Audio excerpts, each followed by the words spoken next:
Recently I posted a poll on Instagram about the next topic जिस पे मैं बात करूं, तो मुझे वहां से एक बहुत ही इंपॉर्टेंट टॉपिक मिला जो था problems. How your problems sound bigger than the other persons problem. तो ये बहुत ही एक कॉमन इशू है कि जब आपसे कोई इंसान अपनी प्रॉब्लम्स शेयर करता है तो उसे लगता है कि उसकी प्रॉब्लम ज़्यादा बड़ी है और आपको लगता है कि आपकी प्रॉब्लम उस प्रॉब्लम से ज़्यादा बड़ी है। तो हेयर्स द फैक्ट, अगर एक 4 साल का बच्चा है ना और वो बलून लेने के लिए जिद कर रहा था, उसे बलून नहीं लेके दिए गए, जो 4 साल का बच्चा होगा ना वो भी 4 दिन तक वैसे ही नहीं सो पाएगा जैसे एक इंसान जो अनएम्प्लॉयड है या जिसे अभी फेलियर मिला है। तो जो दुख होता है ना, जो प्रॉब्लम होती है, वो हर किसी के circumstances, situations, age, conditions and other factors पे डिपेंड करती है। अगर सामने वाला एक प्रॉब्लम को बहुत अच्छे तरीके से हैंडल कर रहा है, इसका मतलब ये नहीं कि उसकी प्रॉब्लम छोटी है, it is just that he is handling it right. जब आपके पास कोई अपनी प्रॉब्लम लेकर आता है ना, उसे मिनिमाइज करने की जगह ना उसकी बात सुन लीजिए। कई बार एक इंसान के पास सिर्फ एक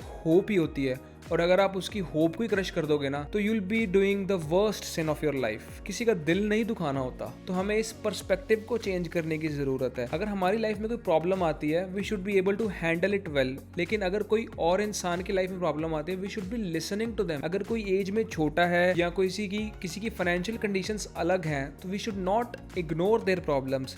एक और एग्जांपल ले लेते हैं। अगर आई एम फाइनेंशियली साउंड, मेरे लिए पैसा प्रायोरिटी नहीं होगी, मेरे लिए पैसा प्रॉब्लम नहीं होगी, राइट? लेकिन किसी के लिए होगी ना। तो अगर वो डिस्कस कर रहा है ना उस प्रॉब्लम को, may be it is the biggest obstacle in his life, लेकिन अगर आप उसे डिस्कार्ड कर दोगे, उसे कह दोगे ये भी कोई प्रॉब्लम हुई, तो this could be demeaning for them, this could be devastating for them. तो अगली बार से वो आपसे बात ही नहीं करेंगे एंड मे बी वो कुछ गलत स्टेप ही ना ले लें कि मैं ही तो नहीं गलत हूँ कि मैं इतनी छोटी सी चीज को इतना बड़ा बना रहा हूँ। तो ट्राई कीजिए कि हर किसी की प्रॉब्लम को अंडरस्टैंड करने का। If you have the energy, go on and understand their problem. If you don't have the energy, just tell them मैं बात नहीं कर सकता या मैं बात नहीं कर सकते। सिंपल।